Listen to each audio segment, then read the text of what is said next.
Okay, good afternoon. Good afternoon, ma'am. Good afternoon, doctor. Okay, good afternoon.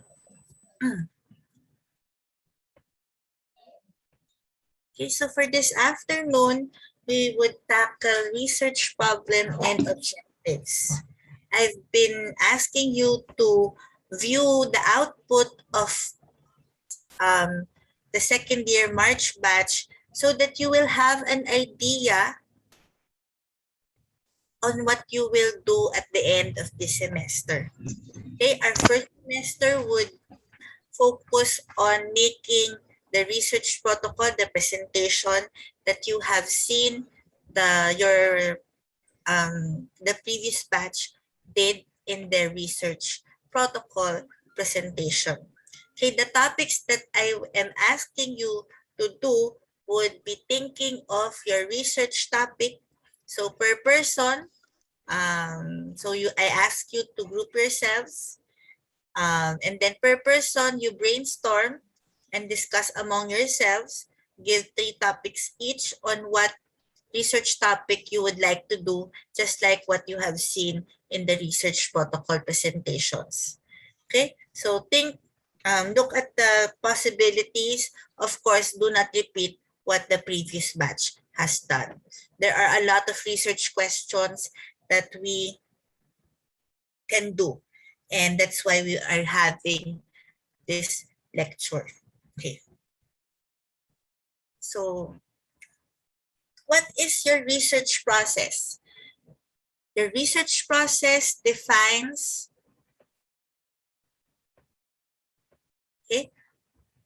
your problem and research objectives. Okay?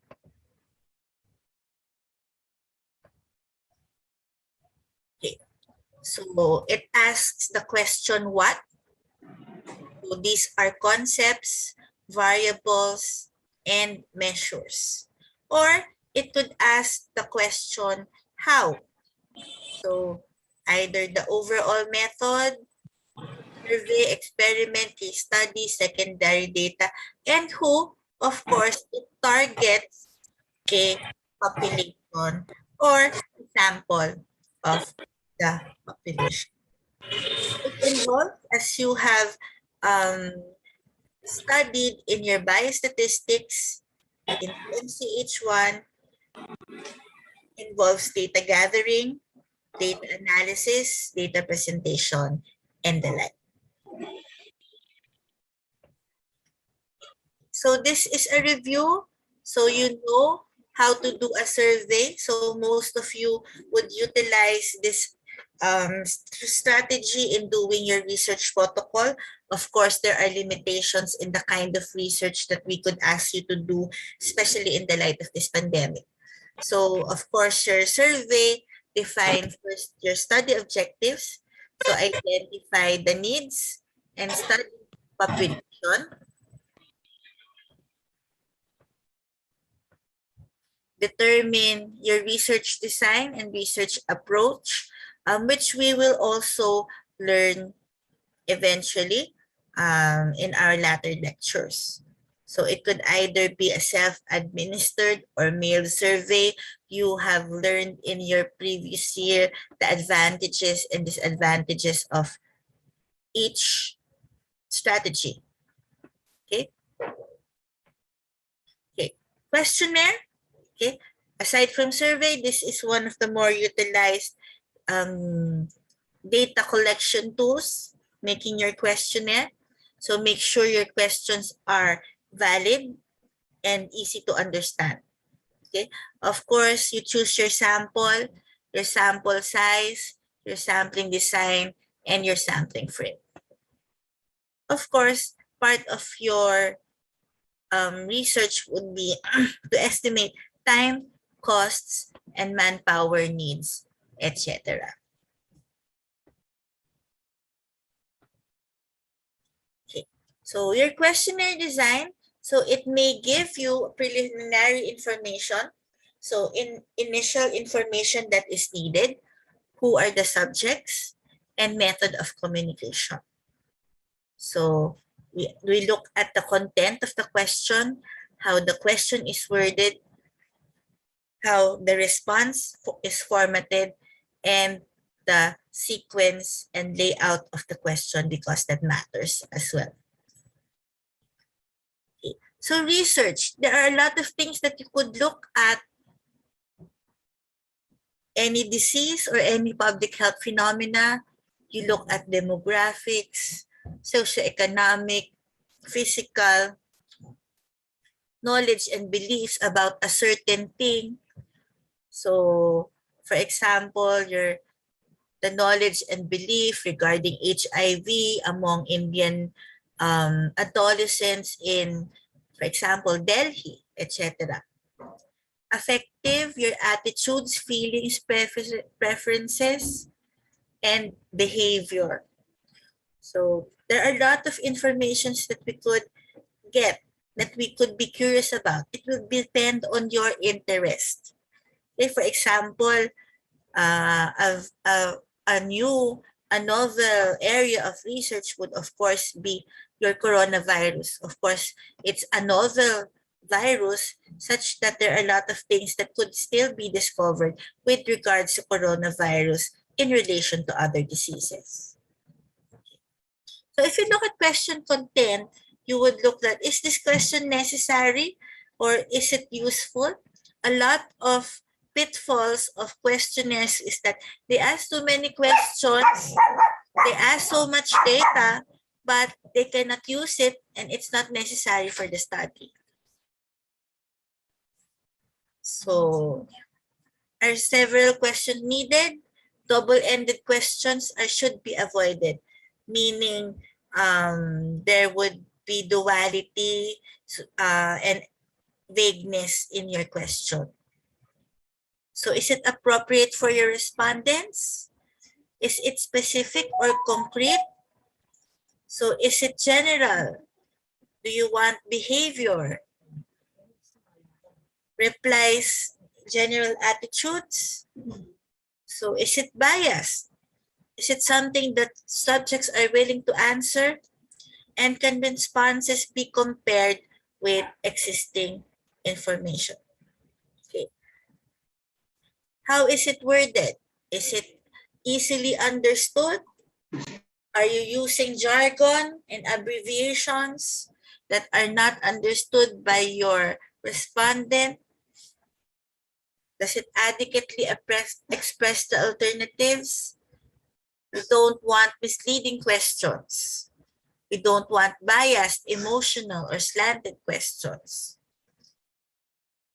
Will it be objectable to your respondents? Or should you use more personalized wording?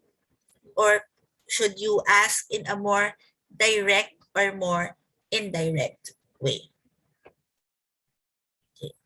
So again, you have learned this open or closed-ended. What is an open-ended question or open-ended statement?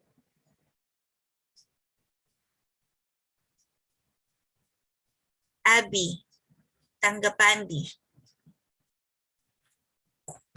If you remember your PMCH 1, what is open-ended? What is an answer to an open-ended question?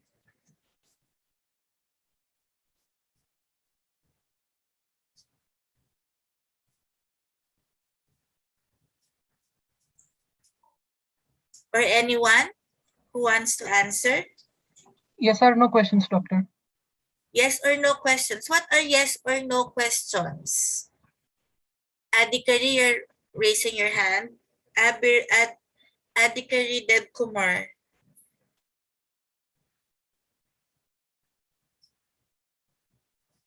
Okay, someone said closed-ended question. Sorry, I answered it.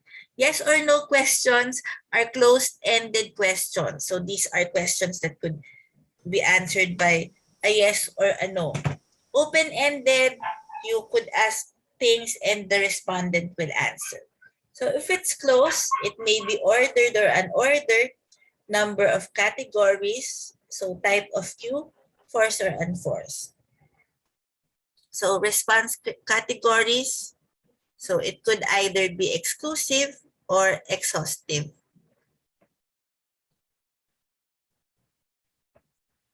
That's okay if you can open the mic. All right. So sequencing matters. Will this question influence responses to others to the next subsequent questions? Is the question led up to in a natural way? So for example, usually what comes first? What question comes first? Your identification, your demographics, etc., etc. Then they proceed with asking with the information that they would want. Okay. Placement to create interest, improve response rate. So it piques your interest such that you would be interested to answer your questions. So branching, skipping, and transitions of questionnaires are also done, although limit it to some degree because it may confuse your respondent. So remember this. For example, simple fill in the blank, straightforward answers. So what is your age? What is your country of residence? How much money did you spend on the trip? Etc. So these are what kind of questions? Open or close-ended? Close-ended questions. Open questions, Doctor. Closed questions.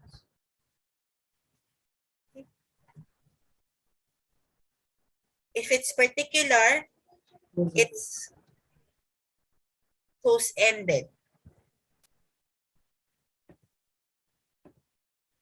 If it asks you to explain, for example, why, that is your open-ended. Or explain, that's your open-ended. Or there are a lot of answers, that's open-ended. Okay, for example, this one. To avoid leading subject, to obtain wide range of responses in subject's own words, or when you don't know what kind of responses to expect, that is your open-ended. So for example, what's your primary reason for visiting the park today? So what are the possible answers for this one? Anyone?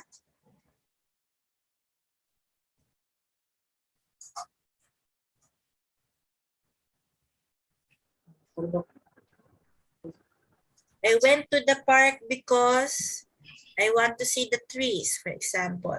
What else? So you would get a varied response in open-ended questions. Partially close-ended. So which community recreation facilities do you most frequently use? So you list the common and then others if the one that they use would not be on the list that would be commonly used. Okay, so for example, not included, for example, ping pong table, table tennis table, etc. Okay, so that is partially closed-ended. Okay, so other strategies would be if someone answered in the park. The weather was good, so I went to the park. All right. Checklist. So this allows subjects to check multiple responses and categories that are exhaustive and mutually exclusive. So which of the following apply? And then you check whatever. So of course, if you are watching Netflix, which of the following genres are you interested in? So they would list following categories: action, drama, comedy, etc., etc. And you check all that apply. Okay, you're familiar with your Likert scales. So this is for measuring. So you check the box that best represents your level of agreement. So this is, of course, commonly used in evaluation tools. So this is your strongly agree, not neutral, disagree, and strongly disagree. Or whatever kind of adjective you could attach with strongly. Okay? That is Likert. And rank ordering to measure preferences or priorities. So limit this to short list. So you rank the states, you rank according to preference. For example, if you're using the Netflix example, rank the following according to genre that you like best. Yeah, comedy, drama, etc., etc., etc. Okay.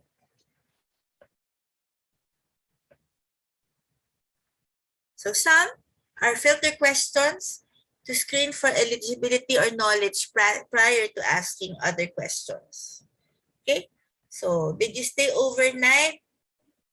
Okay. So usually you will see if yes, then how many nights, etc.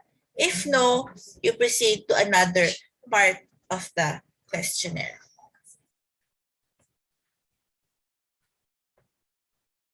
Okay. So semantic or differential scale. So this measures perception or image of something using a set of polar adjectives. So good and bad, where is it nearer? Exciting or dull, expensive or inexpensive, safe or dangerous. So there would be a dichotomy of things usually, and that is your semantic differential scale.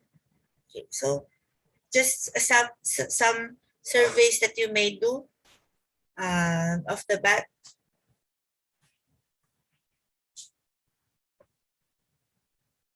Okay. So your population is your who. Okay, so your research topic, and especially when you think of your research title, it has to have your PICO. Your PICO would be your population, your intervention, your objective, and your I forgot your strategy.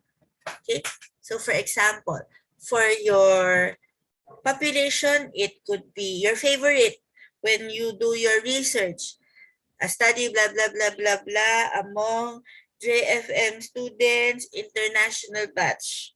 Okay, of course, it's your favorite because that is the population that is accessible to you. Okay.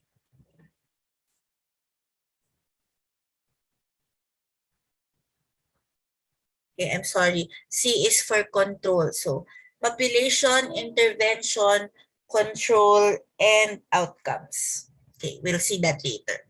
So it could be, museum visitors, visitors to SNA class, football players, etc., etc. So as long as you have a population. Okay. Then you have objectives. So you can describe the population, this demographics, knowledge, attitudes, behavior.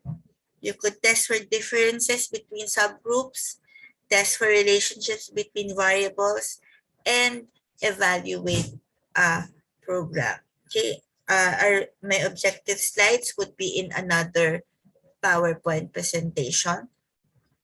So you think of a research problem that you would want to answer as early as now. Actually, we will break out into groups.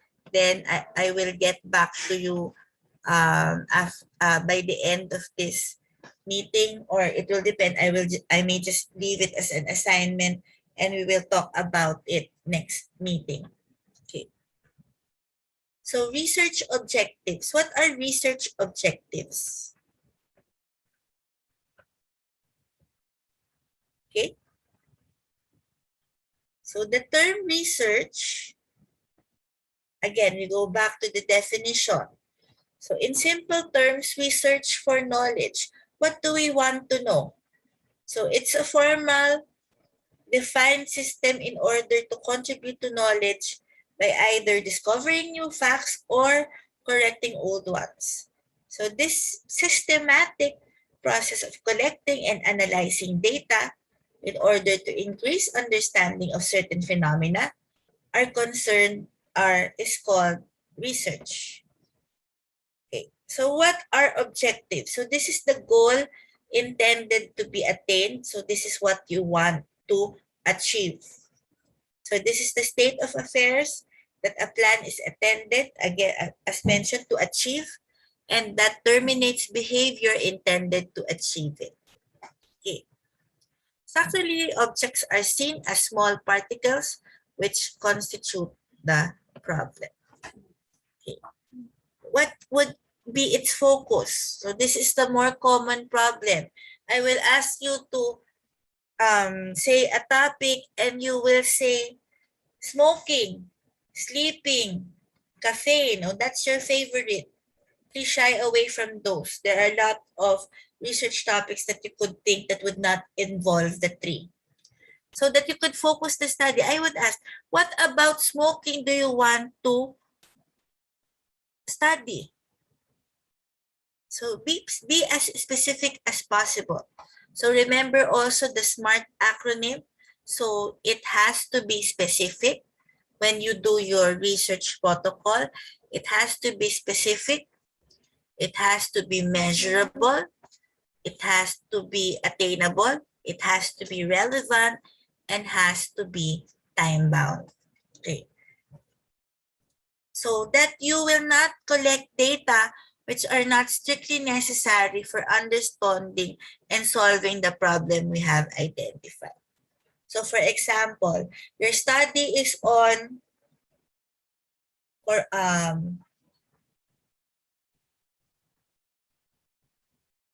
the prevalence of coronavirus in the state of Delhi.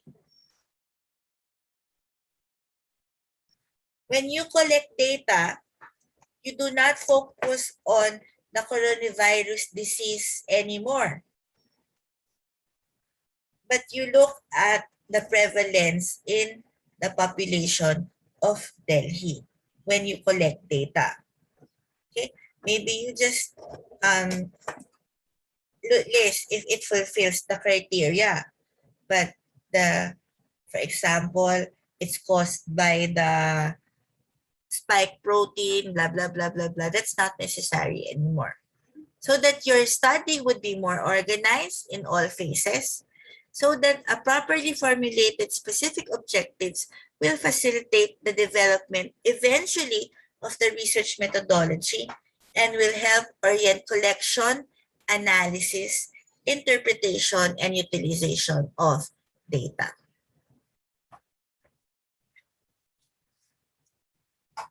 So it is the reason why carrying out research is carried out in the first place, and they help in developing a specific list of information and needs. Okay. Again, the research process is a systematic process and has a pattern and has three main stages, namely planning, data collection, and analysis. Okay. This is what I'm saying earlier. So when you identify a problem, it's important to be dealing with a topic that you are interested in or well-versed. So it will show the need for further study since the solution to the problem cannot be adequately gleaned from the existing literature. So you then identify and define a problem, stating the research problem explicitly, and you choose your research topic. Okay. Then you provide the purpose of the study. So this is a broad statement of what the study seeks to achieve. So it is derived from the statement of the problem. So the researcher states succinctly what the study proposes to investigate. So it is a declarative statement that uses a non-biased verb to describe intended tasks. Okay? So these are the various verbs mentioned. So research objectives are derived from the purpose of the study. So they set out what is to be achieved in a research study in specific terms. These are crucial because they determine the kind of questions and procedures to be used in data collection and analysis. So again, non-biased verbs should be used. So use your to determine, to find out, to investigate, to examine, to explore, establish, to differentiate, to inquire, to compare. So these are words that you could use in starting your research objectives. So how do you formulate? So you state the objectives that are clear, well written, and precise. You make it as specific, as significant, as realistic, and achievable as possible. So ensure that objectives flow logically from the statement and address the problem. So make objectives fall within the range of results which are expected to be achieved in your research. State the objectives as far as possible in terms of measurements or at least observation of their achievement, and hierarchical and or chronological. Okay. Remember that the objectives of a research summarize what is to be done. So they should be closely related to the statement of problem. Okay. So this is the format: general objective and then specific objectives. Okay, general objectives. So expect to achieve by the study in general terms. Specific, they're smaller, logically connected parts of the general objective.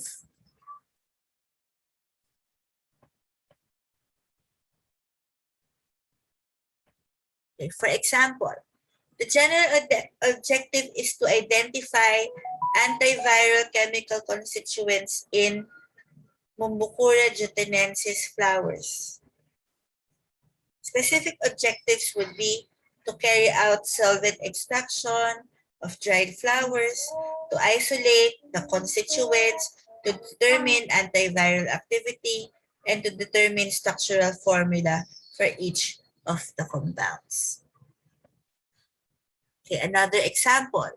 So this is to explore the extent of community home-based care in Kandakame County. Provide adequate, affordable, and sustainable care of good quality to people with HIV, and to identify ways in which these services can be improved. So the specific, to identify the full range of economic, psychosocial, health nursing care, and other needs of patients and their families by AIDS. To determine the extent to which formal and informal support systems address these needs from the viewpoint of service providers as well as patients. To determine the economic cost of CHPC to the patient and family, as well as to the formal CHPC programs themselves. To relate the calculated costs of the quality of care provided to the patient by the family and to the family patient by the CHPC program. Okay.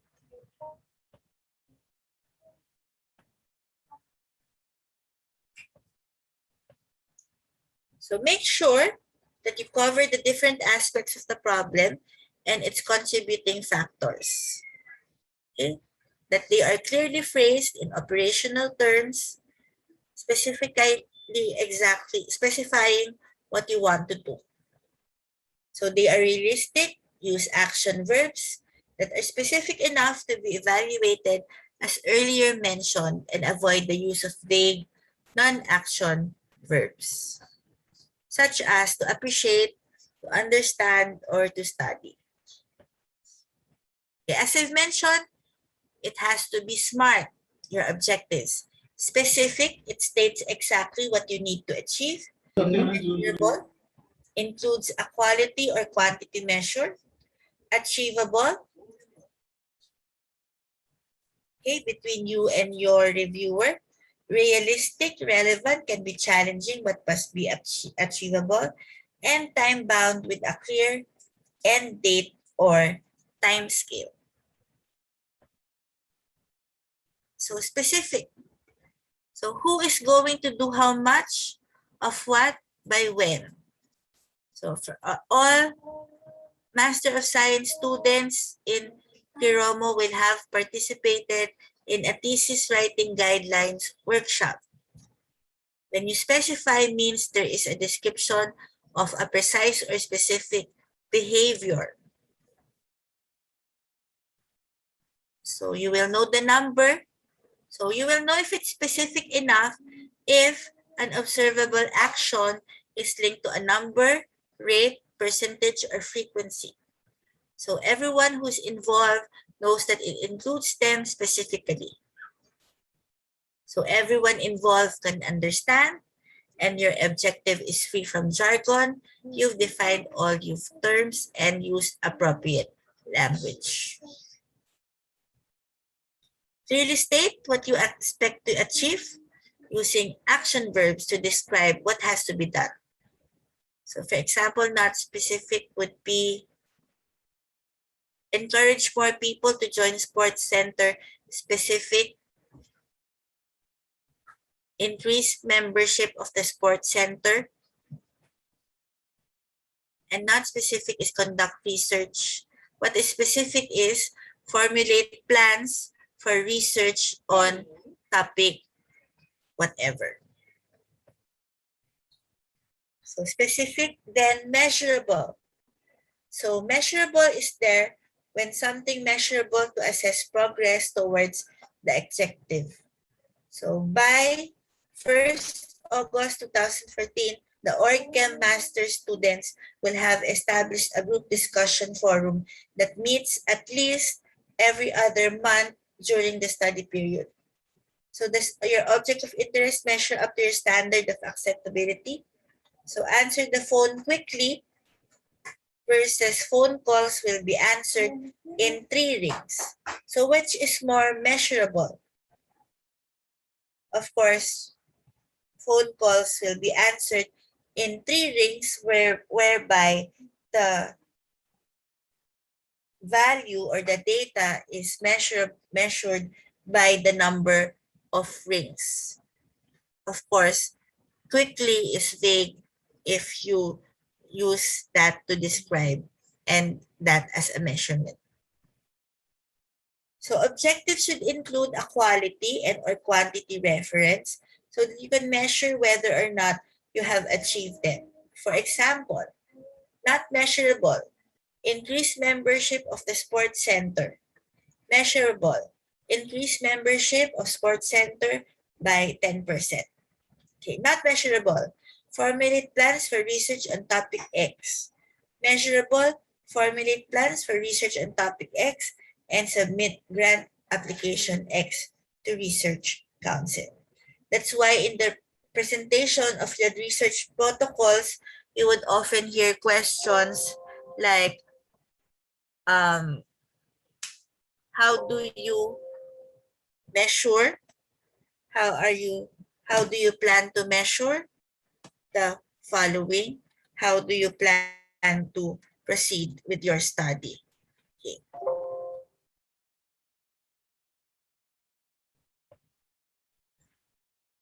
Next is achievable. So achievable is linked to measurable. Usually there's no point in starting a job you know you can't finish or when you can't tell when you finished it. So to decide if an objective is achievable, one needs to know if it's measurable first. So others have done it successfully, so it's theoretically possible. So one has the necessary resources or at least a realistic chance of getting them. So you have assessed the limitations and objectives should be agreed between you and your supervisor, relevant to your job and driven by university strategy and plans. The next is relevant. So this implies that the goal or target being set is important to the success of the project. So objectives should be challenging but achievable. They should not be unrealistic. For example, it might be realistic to plan to lose 10 pounds, but it would be unrealistic to plan to lose 10 pounds in a week. So objectives should also take account of the skills, knowledge, and resources needed to achieve them. You may need to consider whether you need any training or development in order to achieve the objective. And it's time bound. So there has a date when the task has to be started and when it's to be ended. So you may need to break your objective down, identify the steps you need to take to achieve your overall objective, and work out how long each step is so that you could agree on a target date. Okay, so that would be the 2 lectures. I would leave you with thinking of 3 topics per person, and then you decide among yourselves what topic you want to pursue. So how many students are there per group? May I ask? 13? Yes, ma'am. 13 10 per group. Okay. So meet them. You think of 3 topics. Can you do it now or you want it next meeting? Okay. Next meeting. We'll have it next meeting. Yes, ma'am. Each person will submit 3 topics. Then you choose among yourselves what topics you want to pursue as a research topic. Again, thinking, it has to be SMART. Specific, measurable, achievable, relevant, and time-bound. There are a lot of topics that are interesting. So please give me diverse topics for this semester. You have watched the presentation of your seniors, so you could get ideas from there. Any questions? So your task is to think of research topic that would be your research topic for the whole year, that you would make a research protocol on. So we will make it one by one, step by step. So topic, it's nice if you get the topic, so we could I could assign you to do the objectives as well. But we'll take it step by step. Next week, I want you to have a research topic already. Okay? Any questions? If there are none, you may leave this call. Thank you, doctor.